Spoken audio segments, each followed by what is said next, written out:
Hello बच्चा लोग, आज हम लोग जो है एक नए रिसर्च के बारे में जानेंगे जिसका नाम है निकेल एलॉय कोटिंग्स।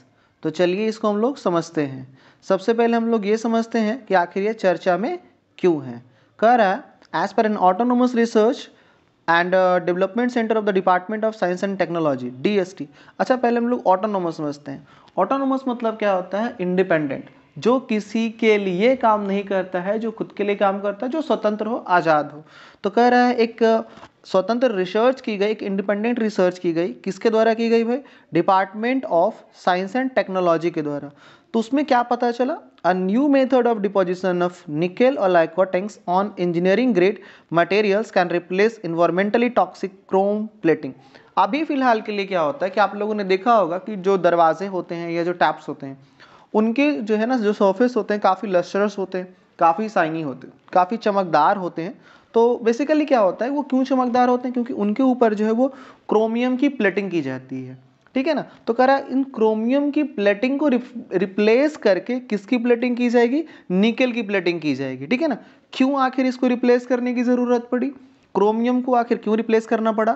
निकेल को क्यों लाना पड़ा? क्या डिसएडवांटेज है, क्या सिग्निफिकेंस है? आइए हम लोग इसको समझते हैं। तो सबसे पहले हम लोग समझते हैं कि आखिर जो पहले से चलता प्रोसेस आ रहा था, दैट इज क्रोम प्लेटिंग, वो है क्या। तो बेसिकली क्रोम प्लेटिंग और कुछ नहीं है, एक प्रोसेस है by which a thin layer of chromium is deposited on a metal surface using an electroplating technique. Basically क्या है कि क्रोम प्लेटिंग एक प्रोसेस है, एक प्रक्रिया है जिसके तहत क्रोमियम के लेयर को, जो भी हमारा डिजायरेबल मेटल सरफेस होता है, उसके ऊपर उसको क्या किया जाता है? डिपॉजिट किया जाता है। जैसे मान लिया जाए कि किसी के पास मतलब मेरे को एक नल चाहिए और उस नल को जो है एक शाइनी अपीयरेंस देना है, तो हम लोग क्या करेंगे? उस नल के ऊपर क्रोमियम की इलेक्ट्रोप्लेटिंग करेंगे और इसी को हम लोग क्या बोलते हैं? क्रोमियम प्लेटिंग बोलते हैं। तो आई होप आप बच्चों को जो है वो क्रोमियम प्लेटिंग समझ में आ गया होगा। अब कह रहा है the process of depositing layer of undesired metal on another material by means of electricity is called electroplating. अब देखो, एक क्रोमियम प्लेटिंग और एक हो गया इलेक्ट्रोप्लेटिंग। तो इलेक्ट्रोप्लेटिंग में क्या होता है? कोई भी डिजायर्ड मेटल को एक दूसरे मेटल के ऊपर डिपॉजिट किया जाएगा। लेकिन जब बच्चा लोग हम लोग क्रोमियम प्लेटिंग की बात करेंगे तो उसमें क्या हो गया? सिर्फ और सिर्फ क्रोमियम को ही जो है एक दूसरे मेटल के ऊपर डिपॉजिट किया जाएगा। समझ गए इन दोनों में डिफरेंसेस? तो हम लोग कह सकते हैं कि क्रोमियम प्लेटिंग जो है वो इलेक्ट्रोप्लेटिंग का ही एक पार्ट है। आइए आगे समझते हैं कि और क्या पता चला। करेक्ट। क्रोमियम की प्रॉपर्टी क्या होता है? तो सबसे पहले ये हाईली रिफ्लेक्टिव होता है, काफ़ी जो है वो परिवर्तित करते हैं, यानी चमकता, and provides a hard durable surface that is resistant to corrosion. और कह रहा है कि एक थोड़ा सा कड़ापन भी उसको देता है, कठोरता भी देता है। ड्यूरेबल मतलब जो लॉन्ग लास्टिंग हो, काफ़ी समय तक चल सके। That is resistant to corrosion. Corrosion मतलब जिसको बोलते हैं जंग लगना। और इस पे जो है इसकी लेयर चढ़ा देने से जंग भी नहीं लगता है, दिखता भी अच्छा है, तो उसकी ड्यूरेबिलिटी भी बढ़ जाती है। आइए और समझते हैं कि इसके क्या सिग्निफिकेंस है, महत्व है, significance. Chrome plating is often used on automotive parts as well as on household fixtures such as door handles and in many industrial applications.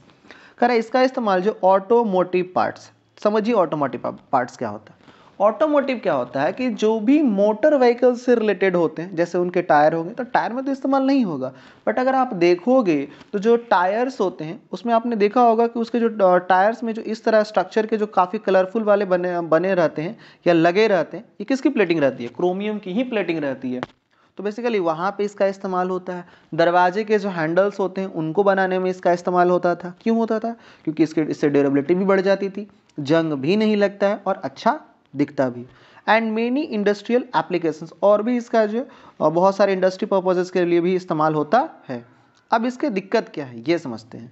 The process of chrome plating involves the use of hexavalent chromium which is a human carcinogen. समझिए इसको ध्यान से। कह रहा है कि जिस chromium का इस्तेमाल होता था वो हमारा कौन सा क्रोमियम होता था? हेक्सावैलेंट क्रोमियम होता था। अब इसको हम लोग क्या बोलते हैं? Known as a human carcinogen. Carcinogen समझिएगा, जिससे इंसानों को कैंसर होने की संभावना रहता है, उसे हम लोग कार्सिनोजेन कहते हैं। अब समझो इसके सबसे बड़ी दिक्कत क्या है कि इसमें जिस क्रोमियम का इस्तेमाल हो रहा है उससे इंसानों को क्या होने का खतरा है? तो कैंसर होने का खतरा है। और भी बहुत सारी दिक्कतें, देखिए और क्या है। It can cause respiratory problems, skin irritation and an increased risk of lung cancer when inhaled. कह रहा है कि इससे रिस्पायरेटरी प्रॉब्लम्स तो होता ही होता है। रिस्पायरेटरी प्रॉब्लम्स बोले तो सांस लेने में दिक्कत, सांस लेने में दिक्कत, स्किन इरिटेशन जिसको बोलते हैं ना, स्किन पे इचिंग होना, और लंग्स कैंसर का जो खतरा है वो भी बढ़ जाता है जब इसको इनहेल्ड किया जाता हो। मतलब जब इसको अपनी नोज़ के द्वारा कोई इनहेल कर ले या किसी की या फिर माउथ के द्वारा इनहेल कर ले, तो इससे क्या होता था जो है वो उन लोगों को कैंसर होने का, स्पेशली लंग कैंसर होने का जो खतरा है वो बढ़ जाता था। It can also causes skin irritation and allergic reaction and can be toxic when ingested. और जब इसको निगल लिया जाए या किसी भी तरह से किसी के स्टमक में चला जाए तब भी ये एलर्जिक मतलब जिससे जो है किसी के लिए डिस्कम्फर्ट पैदा हो किसी चीज़ को लेकर के, ठीक है ना। तो ये सारे प्रॉब्लम्स जो है क्रोमियम प्लेटिंग में थी। अब करा कि what is nickel alloy coating. अब हम लोग समझते हैं कि निकेल एलॉय कोटिंग आखिर है क्या। चलिए समझते हैं। निकेल बेसिकली क्या है? Nickel coating provides a unique combination of corrosion and wear resistance. Corrosion समझिए जंग नहीं लगता, और वियर रेजिस्टेंस क्या होता है समझिएगा। वियर रेजिस्टेंस क्या होता है? वियर मतलब होता है टूटना फूटना। तो जैसे कार है, तो कार में क्या होता है ना, अगर वहाँ पे किसी हथौड़ी से मार दो, आप मारना मत, वरना जो है ना मेरे ऊपर इल्जाम लग जाएगा that our teacher has just incited some students to put hammer on the cars. So basically क्या है कि उसमें डेंट्स पड़ जाते हैं, मतलब उसमें छोटे छोटे जिसको बोलते हैं ना पिचक जाना, तो वो पड़ जाते हैं। तो बेसिकली क्या कह रहा है कि ये जो है थोड़ा सा टफनेस भी देता है निकेल, और कोरोजन बोले तो जंग लगने से भी बचाता है। It can add brightness, lustre and appeal. अब कह रहा है कि इससे जो काफ़ी चमकदार भी होता है और आकर्षक भी लगता है। किससे? निकेल से। It also provides excellent adhesion properties for subsequent coating layers, which is why nickel is often used as undercoat for other coatings such as chromium. अब कह रहा है कि दूसरे मेटल्स पे जो है ना चिपकता भी काफ़ी अच्छे से है, जिसके वजह से क्रोमियम के बजाय जो है किसका इस्तेमाल किया जाता है? निकेल का इस्तेमाल किया जाता है। आइए आगे समझते हैं कहाँ इसका अब है ना, हम लोग ये समझेंगे कि आखिर जो है वो निकेल एलॉय कोटिंग्स जो होगी उसका इस्तेमाल कहाँ पे किया जाएगा। समझिए ध्यान से। Nickel alloy coatings are used on aircraft and aerospace components to provide protection against corrosion and wear as well as to improve the durability and lifespan of the parts.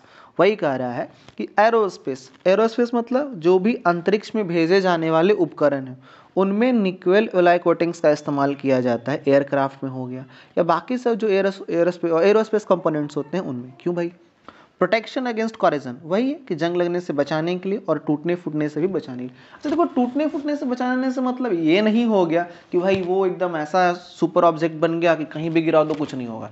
It means that only what, उससे जो है उसमें मजबूती आ जाती है और उसका जो ड्यूरेबिलिटी होती है, मतलब खराब होने की जो क्षमता है वो घट जाती है और सही से काम करने की क्षमता बढ़ जाती है।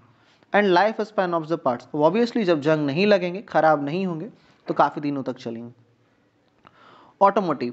Nickel alloy coatings are used as an automotive parts to correct against the corrosion and wear as well as to improve the durability and lifespan of the parts. Basically अगर एरोस्पेस में सेम काम कर रहा है तो automotive में भी same काम करेगा। ऑटोमोटिव हुआ क्या? मोटर व्हीकल से रिलेटेड, मतलब जो गाड़ी या वाहन चलते हैं उनके जो पार्ट्स बनेंगे उनमें भी इसका इस्तेमाल किया जाएगा या किया जा रहा है, एक्चुअली किया जा रहा है। नेक्स्ट है फूड प्रोसेसिंग।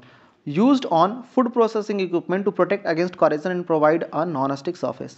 अच्छा आप लोग देखो समझो, अभी ऊपर जब आपको बताया जा रहा था ना कि ये जो है इंजेस्टेड किया जाए, मतलब शरीर के अंदर या स्टमक के अंदर इसको ले लिया जाए, तो आपके मन में सवाल है नहीं खाएंगे हम क्यों ज़बरदस्ती खाएंगे जब मेरे को पता ही है। तो होता क्या है कि जब हम लोग कैन ऑब्जेक्ट का इस्तेमाल करते हैं, कैन फूड का इस्तेमाल करते हैं, मतलब वो फूड जो डब्बे में, खासकर टिन के डब्बे में या लोहे के डब्बे में बंद आते हैं, लोहा तो नहीं, टिन के ही डब्बे होते हैं, तो उनके अंदर भी आप देखोगे ना तो लस्ट्रस सरफेस होता है। तो अगर उस लस्ट्रस सरफेस के कांटेक्ट में अगर कुछ भी आया तो उसमें क्या है, जो उसके जो मॉलिक्यूल्स हैं, उसके जो पार्टिकल्स हैं, वो हमारे अंदर इंजेस्टेड होने के चांसेस रहते हैं, है ना।